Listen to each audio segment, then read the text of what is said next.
Come on in, everybody. First of all, let me know if you can hear me.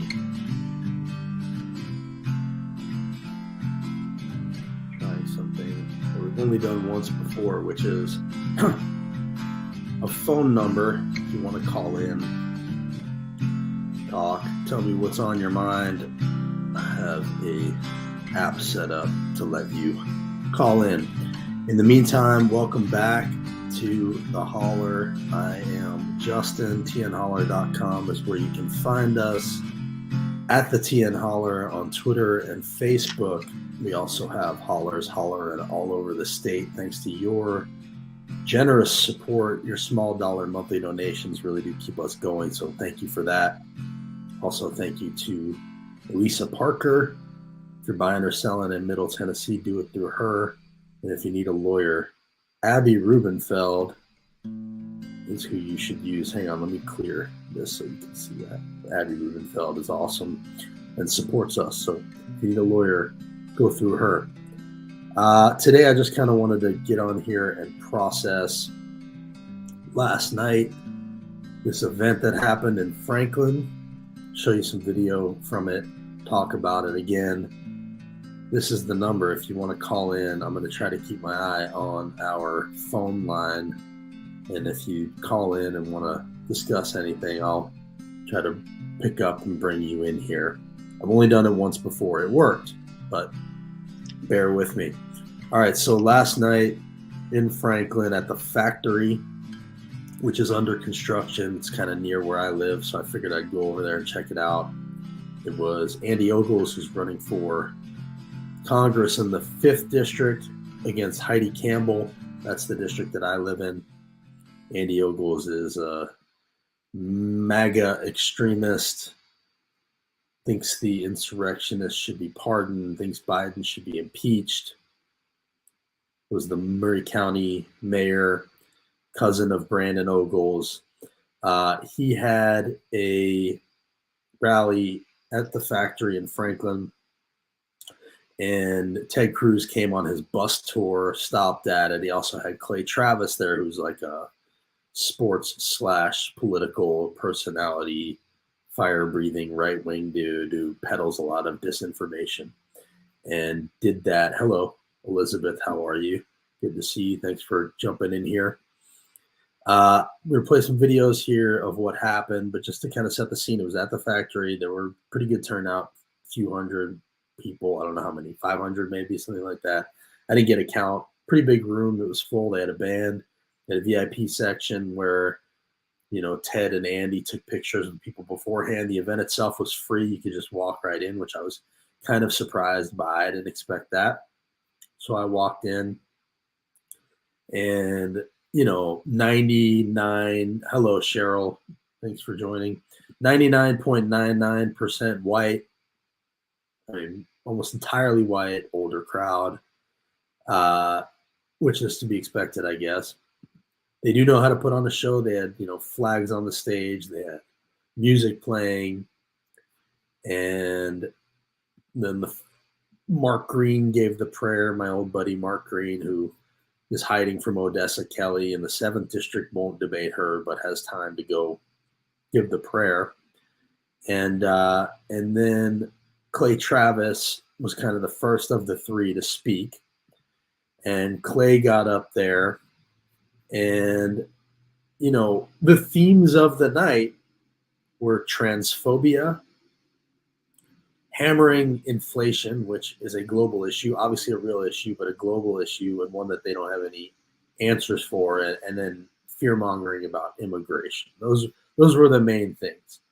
But really, hello, Jennifer. How you doing? Good to see you from Lewisburg. Angela, Chattanooga. Great to see everybody. We got Cheryl from Clarksville, Elizabeth from Nashville. We're all over the place here. It's awesome. Clay Travis got up there, you know, fire-breathing right-winger, and immediately started in with the transphobia, which, you know, they are really hammering the transphobia these days. They must have polls that just say, yeah, this is the only issue that we should talk about. Doesn't put food on anybody's table, doesn't help anybody with health care. All it is vilifying a vulnerable population, but this is what they're focusing on, and this was Clay Travis. Do you know what Joe Biden did? He had a meeting with a transgender activist in the White House, and he came out. I don't know how many of you saw the story from Vanderbilt. So yes, Joe Biden did have a meeting with a trans activist, like a TikTok star, in the White House, heard her story, had a conversation with her. I mean, it was leadership, frankly, on Joe Biden's part. And it's his way of saying, yeah, we shouldn't be vilifying this population. We should be embracing them. You need a link to the hat. We have hats on the website, tnholler.com. Chris, get on there, get you one. We'll send you out one right away. We only have blue and gray and black. Oak Hill, good to see you in Oak Hill. Joy. Feeder Monkey, the U.S. economy grew by 2.6 third quarter. So, yes, Joe Biden had a trans activist in the White House. And the way he says this, can you believe it? You talk to a trans person, which, by the way, more of these people need to talk to trans people. And that's a big part of the problem, that most of these people in this room have never even met a trans person. And that makes it a lot easier for them to fearmonger about it. And then Clay Travis went on to say this. Children's Hospital. They have been operating on minor children to take away their genitals. Okay, so this is Clay Travis talking about Vandy, which there was just a big Daily Wire rally in Nashville, anti-Vandy, because of Matt Walsh's thread about the gender-affirming care they've been giving to minors. Now, Vandy has come out with a statement, this was weeks ago, saying, contrary to media reports, everybody was 16, none received genital procedures, and all had parental consent. And by the way, they said there's about 5 per year, which is, all of this is about 5 per year. And that's going to be important to keep in mind in January when they bring all the bills that they're probably going to bring about this. But again, none received genital procedures. And here is Clay Travis telling hundreds of people that they did that. So we've had a number of people say, well, why don't they sue him? Man, I think it's a fair question. I mean, he is peddling disinformation here about what Vandy has been doing.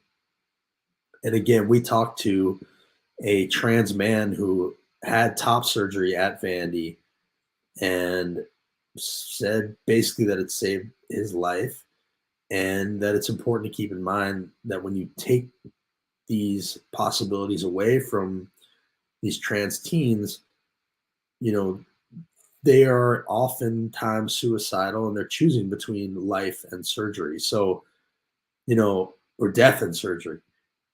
So here we have politicians reaching into the doctor's room yet again, while they claim to be for freedom and parental choice.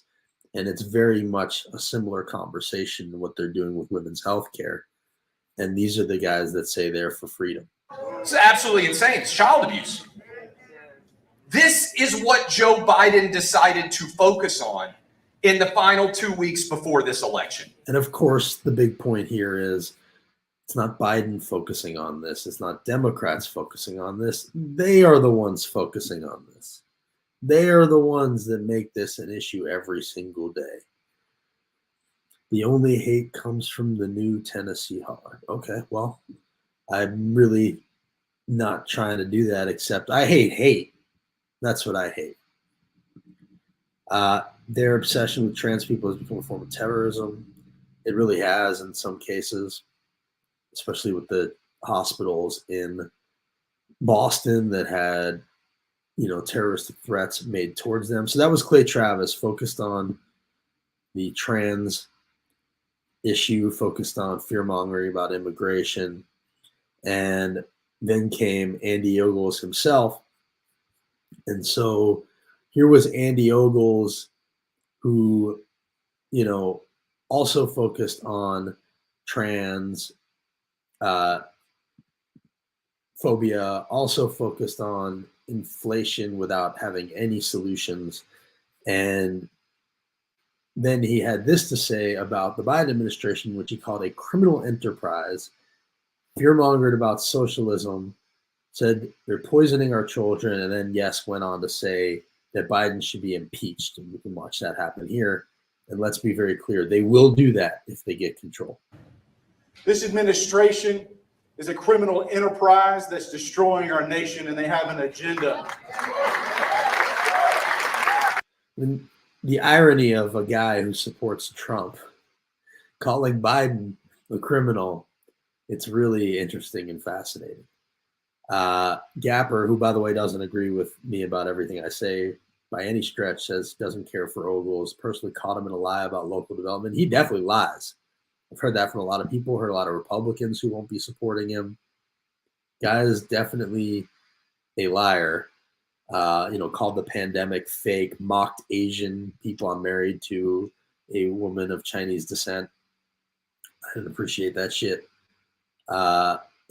Definitely. We just had a Republican legislator, Randy Stamps, a former Republican, come out in support of Heidi Campbell, who is the much more unifying candidate in the race. So, yeah, this was Andy Ogles being what we knew him to be, which is, a MAGA extremist.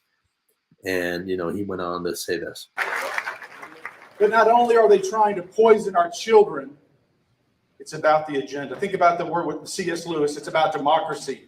They can destroy the family. They can poison our children. They can steal our Constitution. They take us closer and closer to socialism. First of all, he just wants to get us to the word socialism, which is their boogeyman for everything. But it's like they poison our children to steal our Constitution and bring us closer to social. Like, these are just words. Like, what does any of that mean? They poison our children to steal our Constitution to bring us close. Like, what? But in the room, it works. And that was my biggest takeaway from last night, was they were telling people what they wanted to hear. And anybody that's sitting there going, oh, we just need to, reason with the people in that room, or, reach across the aisle. Like, they're not listening to any of that. You can't. These are people who are piped into Fox News and right-wing radio all day, every day, get all their information from rallies like this and Sean Hannity and Tucker Carlson. You think you're just going to be able to have a quick conversation with them and fix that? Sorry, but that's really not happening.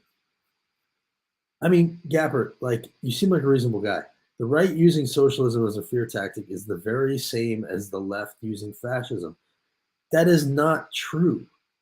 Fascism is taking away democracy. It's putting down the opposition and not accepting the result when you get one you don't want. That is exactly what we're seeing. That's real.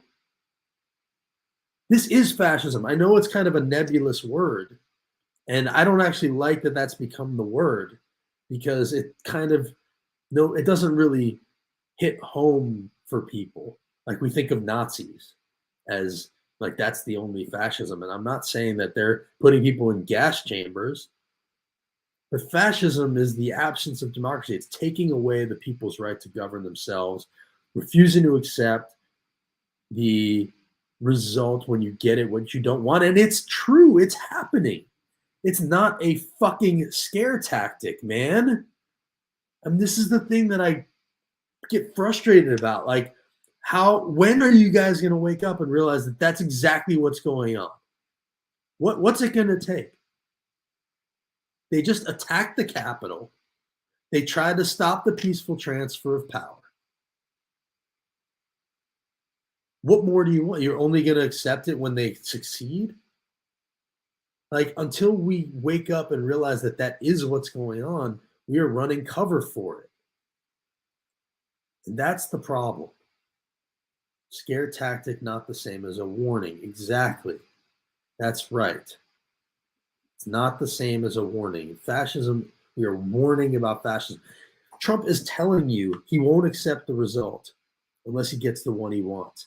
Carrie Lake is telling you she won't accept the result unless she gets the one she wants. They just tried to send fake electors. Like, if you watch any of the January 6th hearings, this is what's going on. So no, scare tactics about socialism and warnings about fascism are not the same thing. And I refuse to accept what you're saying right now. And you seem like a smart guy. That's why I'm even addressing what you're saying. It is not the same. Thank you, Cheryl. So anyway, to keep going on what Andy Ogles said here, just because I want you guys to see it come out of his mouth, he thinks Biden should be impeached. Which is what they want. Well, I've had enough. Yeah. This administration, Biden and Pelosi and Kamala, Mayorkas, they're guilty. Yeah. They need to be impeached and run out of office. Okay, so Ogles saying that, to be expected. The cheer, that I think you guys need to hear. That cheer, because this is what they want. And so right now, as we're 10 days from an election, Republicans are starting to say, oh, we'll see. We don't know if we'll impeach.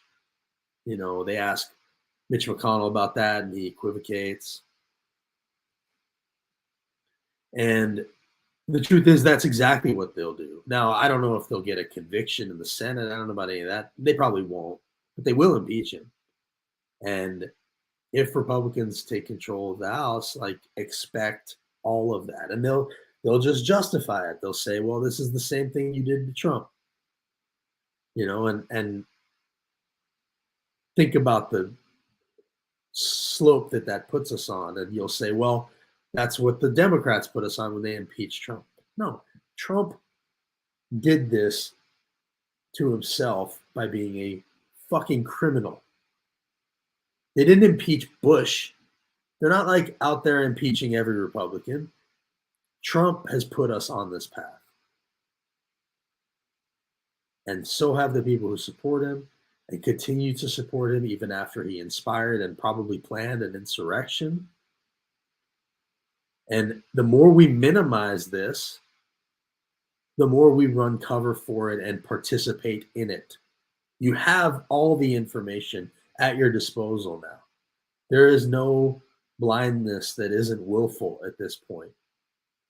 And you've got Andy Ogles telling people what they want to hear, Ted Cruz, who knows better, telling people what they want to hear. Gapper says, I'm preaching to the choir. I don't agree with people not accepting elections on either side, of which both do and have done. But you're equivocating. And I keep addressing you because I think it's important. I think you're not alone. This, I'm in the middle thing. Both sides. I'm in the middle. I'm not with either of you. That doesn't make you smarter than us, my friend. And I have family members who do what you're doing. That's why I'm bringing this up, and friends. At a certain point, when there is a group of people who are saying we are not going to accept the results of the election and we are going to attack the Capitol, that's different than saying, oh, Trump isn't my president, or whatever it is. Hillary conceded. This is not the same thing, man. And it just runs cover for it, is the problem. And that's the problem that I have. And if there were people who are like, no, I won't accept it, okay, that was wrong. That doesn't justify anything that's happening now. And a lot of smart people like you, who I think is a smart person, are really excusing some really fucked up bad behavior right now and running cover for it. And at what point are you guys going to wake up and realize this is not the same thing? This is very different. You have people running for Secretary of State to try to steal elections. You have election commissioners. You have people in Arizona waiting outside drop boxes with guns. We're in a very different, dark place here, as made apparent by that room last night. And so I hope that you'll let this in a little bit and not keep equivocating both sides. I'm in the middle. I'm smarter. No. Media does that too. I'm having real trouble with the media right now. We're trying at the holler to pressure other media members to not do what you're doing, not give a pass to this bad behavior until it's too late. And I'm not saying they're Nazis. Like, I'm not saying that. But I would ask you, like, at what point do you stop just saying the middle is where the truth lies and start acting like you do need to stand up to this stuff? Because frankly, objectivity is a myth. Even in the media, you choose what you cover and how you cover it. You choose your words.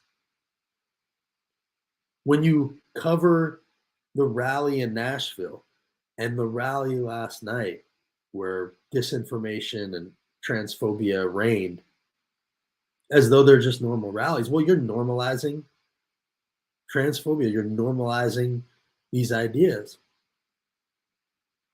And at what point do you stop doing that? I would ask you to think about that. I'm not saying you said you're smarter. I don't, you didn't say that. But there is this sort of attitude sometimes with centrists where it's like, oh, I'm not with you and I'm not with you. I'm over here. I'm above it. I'm above the fray. I don't think that does anybody any good. And at the end of the day, there is a fray going on. So you got, like, I'm not saying you have to agree with either side completely, but it does run cover when you peddle these false equivalencies, which they did too last night.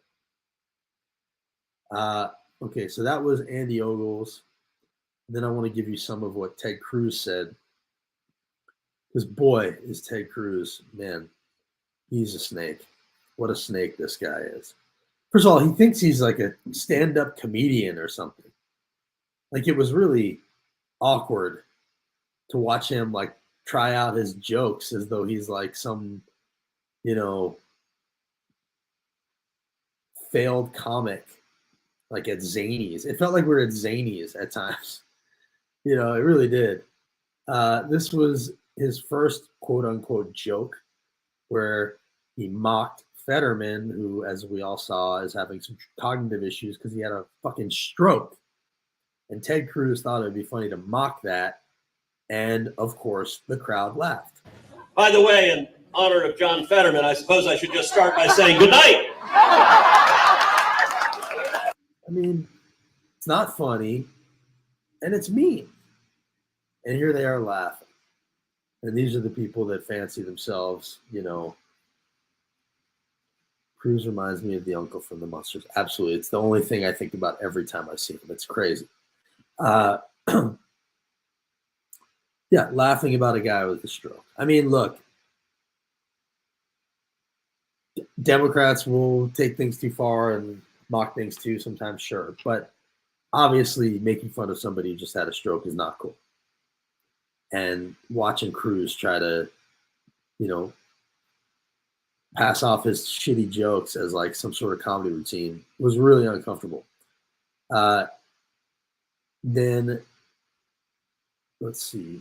Cruz also, there were a couple other things that he did. Oh, after the event, they had like a little gathering at his bus. Cruz has this bus that he has everybody sign. And so I was able to get in the press gaggle. To their credit, they let me in the press gaggle. They didn't really know who I was, I don't think. Ogles probably recognized me when he saw me. And a few people asked some questions. And it's just so clear that Ogles is like just trying to slam his way through this election and not answer questions.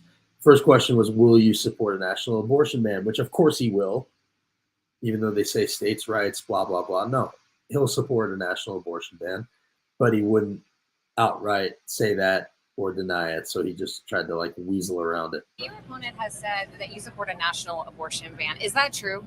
Well, the Supreme Court has spoken on that issue, and it's referred back to the states. And what people are talking about across. A direct question, will you support a national abortion ban? And his response is, the Supreme Court has spoken about that issue. Thanks. Oh, we missed that. Thanks, Andy, for letting us know about that. And then he says, it'll be up to the states. Yeah, we know that. We're asking about you, dude. The country or immigration, crime. Now he says, here's what people care about, and these other things. Here are all these other issues. Like, how much of a fucking snake is this guy? He just got asked the most direct possible question. And he's like, here's the thing that happened, and here are these other issues. In this runaway economy that is headed towards a recession. If elected and a proposal came across, would you vote in favor of it? Like you said, the Supreme Court's spoken on that issue. She asks him again, if elected, will you support an abortion ban? Well, the Supreme Court, like, how do people support these people? Like, how can you possibly support a guy who acts this way? He won't debate. He won't answer direct questions. He hides. She basically said no one cares about women. Right. He's saying nobody cares about this issue. People care about these other issues. It's so slimy. And then, of course, Daddy Cruz had to step in. It's not a yes or no. That's going to be an issue that is decided state by state, and every Right. state is going to adopt different laws. Okay. Yes, we know that that's where it is now. Both of these people will vote for a national abortion ban. Make no mistake about that. We all know that. And they are telling you that by not saying no here. And I hope there's no confusion about that whatsoever. And I hope you are also in your mind realizing how slimy it is that they won't answer this direct question, which affects so many people. And that's blue states too. Like, I know blue state people are like, oh, this is a red state problem. No, national abortion ban. That's you too. So help beat these people that are not only in your states is the point. Okay. Another question at the bus was, let's see.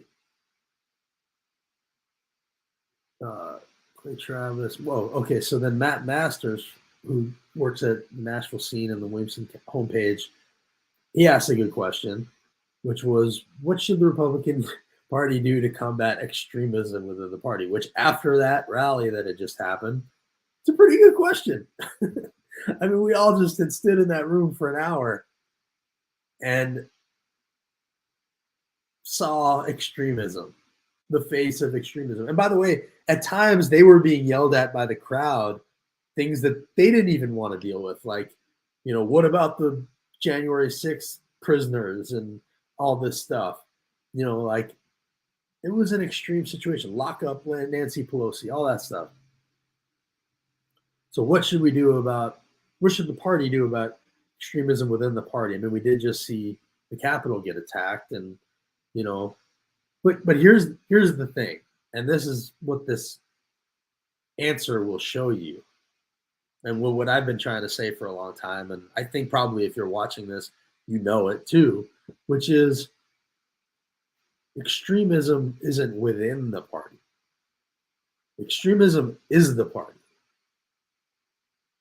And so when you ask these two guys, who are pretty much at the heart of the Republican Party right now, about extremism, it's not extremism to them because they are the extremists. They are the party.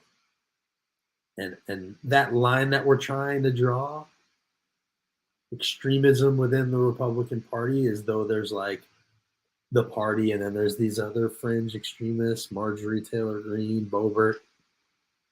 That ain't it. I mean, there's articles about Trump maybe looking at Marjorie Taylor Greene as his running mate. Let that in for a second. This is the party. This is who they are. And this answer will tell you that. Get one more question over here. What should the Republican Party do to combat extremism within the party? Look, the extremism we're seeing in Washington is all coming from the Democrat Party. Like, imagine saying that with a straight face. The extremism is all coming from the Democrats after everything we've witnessed. And he says it so seriously. Like, look at that. Look at Ted Cruz saying that. Seriousness on his serious face. We heard in here tonight people say get low about Nancy Pelosi. I mean, there's obviously Look, I get that when you work for the corporate media, you got to tell a spin. It's always someone else's fault. The corporate media. He accuses Matt Masters of being corporate media. Like, I know Matt. He ain't fucking corporate media, okay? Like, writes for the scene, chases shit down for the homepage.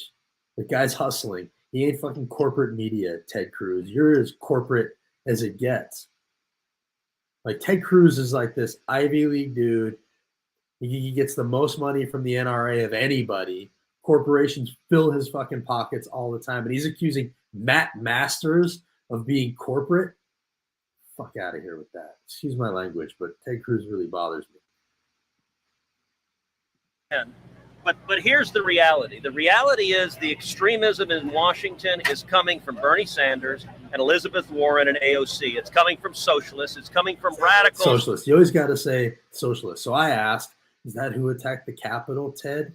Because he gets on his rants. You know, that's his way of dealing with the media, is he's just going to launch into a speech now because he knows that these local networks they're just going to use 10 seconds of whatever he gives them. So he's just going to filibuster as he does. So I tried to interrupt him. I said, is that who attacked the Capitol? Who want to abolish the police.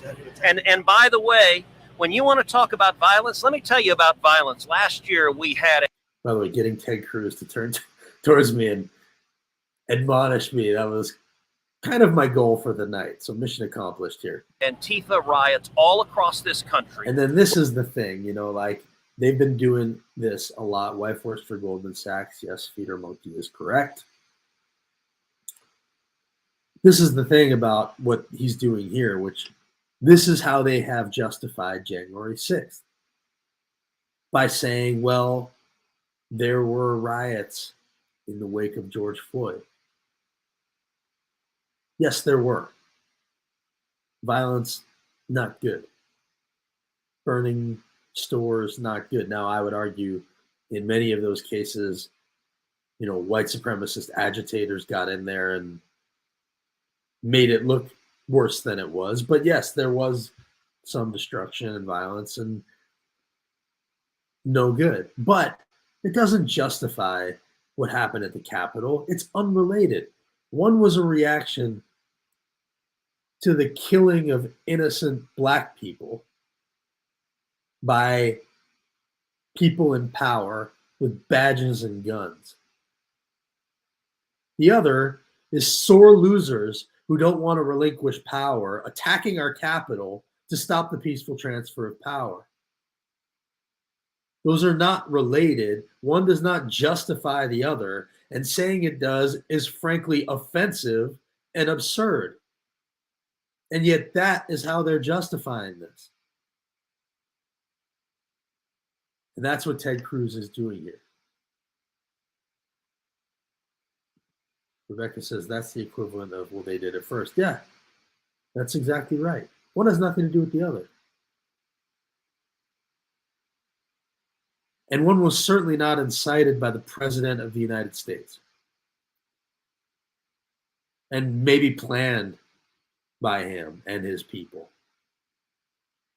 You've got Bannon on tape saying Trump's just going to say he won. You've got people saying they plan to deny the results of the election in July of 2020. Like, this was the plan, to stop the peaceful transfer of power. And now Cruz, who voted to throw out the results, is running cover for it. And as we've been saying since the beginning, the cover up is part of the insurrection. It is still happening. They have not gone away. They will try again. And everybody needs to wake up about that. Frankly, I think the fact that Democrats have controlled the White House, the House, and the Senate has given people a sense of calm about all of this. And meanwhile, under the surface, they're seeing where they failed, making adjustments, and they will come back again. And I hope everybody's eyes are open about that. So let's just finish what Cancun cruise had to stay here. Where cities burned, where police cars were firebombed, where police officers were murdered, and Democrat politicians not only turned Police officers were murdered. Boogaloo Boys killed police officers. the other way, they actively encouraged it. Kamala Harris raised bail money to bail out of jail violent rioters. She contributed to a bail fund for people who got arrested protesting police brutality, and that's how they've spun it. Is Kamala is like funding, violence. And the American people are fed up with the lawlessness and the extremism Lawlessness. These guys talking about lawlessness of the Democrat Party. And that's why this election is going to be a return to common sense. Let me say this finally. We're not debating. You asked your question. You got. So I said, aren't you equating a reaction to police brutality with this sore loser assault on democracy? He didn't let me get out that last part. He said we're not debating. But I just wasn't going to sit there and let him filibuster without interrupting him. And glad I went. Glad I got to see Ted Cruz in action. He's quite the showman. He's a terrible fucking comedian. My goodness. His jokes are bad. But they ate him up in the room. And then just as a final video to show here about this was Andy Ogles a few months back asked about the insurrection, saying they should all be pardoned. Insurrection, that's ridiculous. Ultimately, they should be pardoned. And the fact that people are being held without due process is criminal. Okay. So he says they should all be pardoned. He says they're being held without due process. Not true. And then just to put a button on this, let's remember what that day was like. In and of itself. Here, we're going to give riot warning. We're going to try and get compliance, but this is now effectively a riot. 49 hours declaring it a riot. Cruiser 5 to 50 be advised, County Police 1 advised they're trying to breach and get into the Capitol.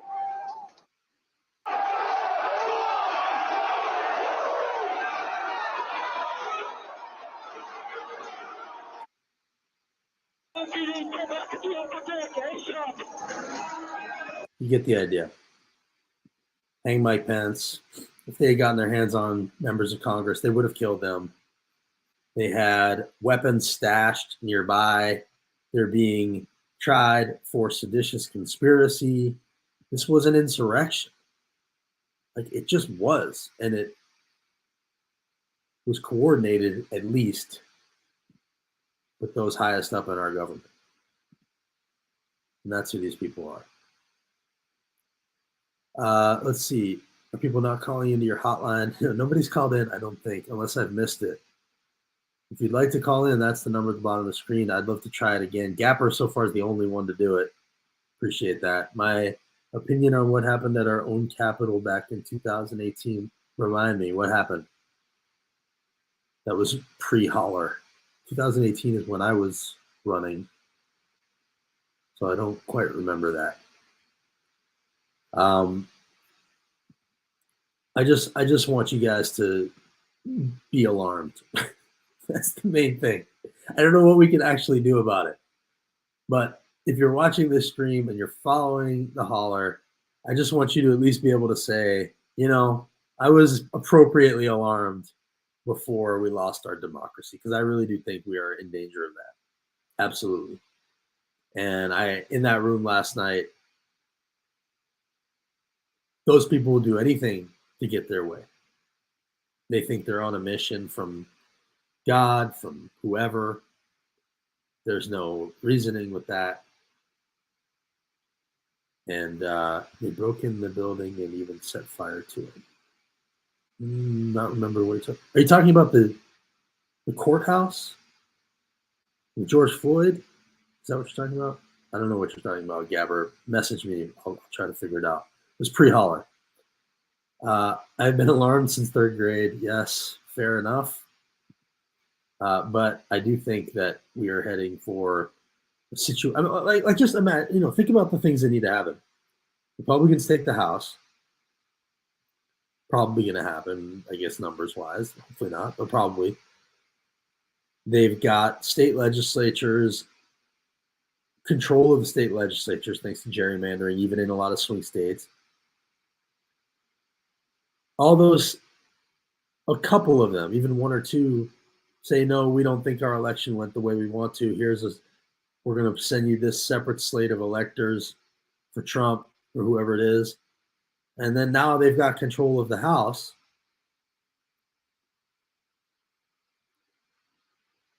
If they don't certify, where are we? You know, how long is it going to take for that to actually happen? Like, it just doesn't seem like we're that far away from it actually happening, from not being able to choose our own leaders. Janine says, I have family members who are lifetime military as well as lifetime Republicans. They're appalled. They're done with the Republicans as long as Trump is associated. Well, that's encouraging to hear. And, you know, the other part of this is that these guys aren't debating in Tennessee. They're hiding. Governor Lee isn't debating. He's hiding. Ogles won't debate. He's hiding. They shouldn't be rewarded for that. And people keep saying Katie Hobbs is hiding in Arizona. You're right. She should debate. It's gross. Agreed. Both sides should debate. We should hear from the people that want to represent us. If Abbott can debate and Oz and Fetterman can debate, Herschel Walker can debate, Governor Lee and the Tennessee Republicans should be debating. It's pathetic that they're not. Truly pathetic, cowardly. Shame on you.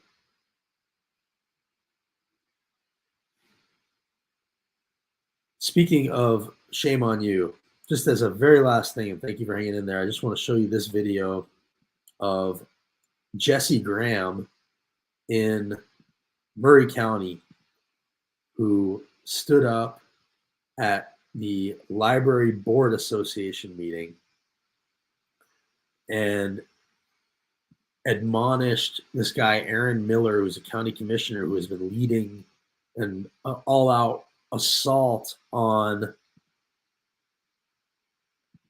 the library there for having like a pride display, not pushing books, the public library, not even the school library, the public library had a pride display for like Pride Month. Here's some books about, not like how to have sex, like here's an LGBTQ related book. They went nuts. They came after the library director and he stepped down. And so they had a meeting about this last night. And this brave, awesome woman, Jessie Graham, showed up. And this is what she had to say. Our town has never seen so much homophobic crap as we have since Miller came along. And I'm sick of it. These people have been with us this entire time, and we have never had a problem with it. They have never done any of the vile and disgusting things that man and his weird cronies have leaked out of their mouth. Period. I've never been sexually assaulted at a drag show, but I have been in church twice. Period. And I'll tell you what, the men at that church told me it was my fault. This whole scenario should have stopped at the United States of America where we have free speech, but it didn't. We're here. And it's so ironic that he also served in our military that guarantees us these freedoms, moved from another place, come here and tell us that a community that we love, we are related to, we are friends with, that they're dangerous. That's bullshit. They haven't done anything. And I'm so sick of listening to this weird, fake, pious Christianity being the reason behind we have to protect the kids.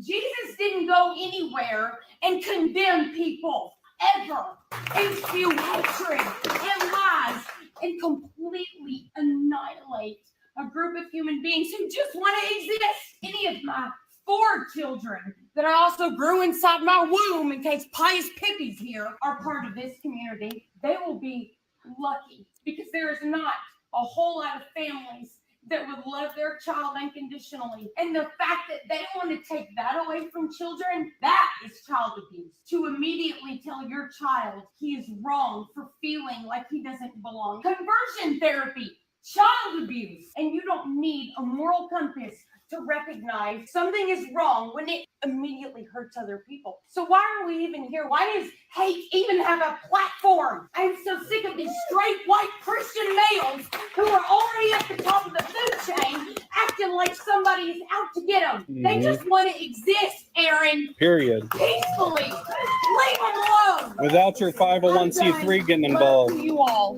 Mwah. Woo! Man, that's beautiful. I can't wait to meet Jessie. She seems like a rock star. So cool to see somebody stand up and say that in Murray County. That right there is Aaron Miller, who she's talking to. I mean, just a beautiful thing, and I hope more of you show up and show out and speak out like that. Again, last chance here, 615-395-2016. Anybody but Gapper, who already called once, if you have a minute, love to hear from you. Just to say hello, tell me what's on your mind, anything. My mom liked what Jessie had to say. Jonathan liked what she had to say. Gapper, I see you saying lack of civility and empathy are the main reasons we're here. Sure, I agree. But again, I'm just asking you to not look at both sidesism as some sort of refuge. Because, yes, both sides are angry, but one side's angry about intolerance and police brutality and corruption. And the other side is angry that like gay people exist and the country is not as white as it used to be. Like, it's not the same. It's just not. So stop equivocating. At a certain point, we need you to realize what's right here. And hopefully by Follower in the Holler, you see that. That's my hope. All right. Nobody called today. Maybe next time. Appreciate you following. Follow all the hollers throughout the state. We'll see you next time.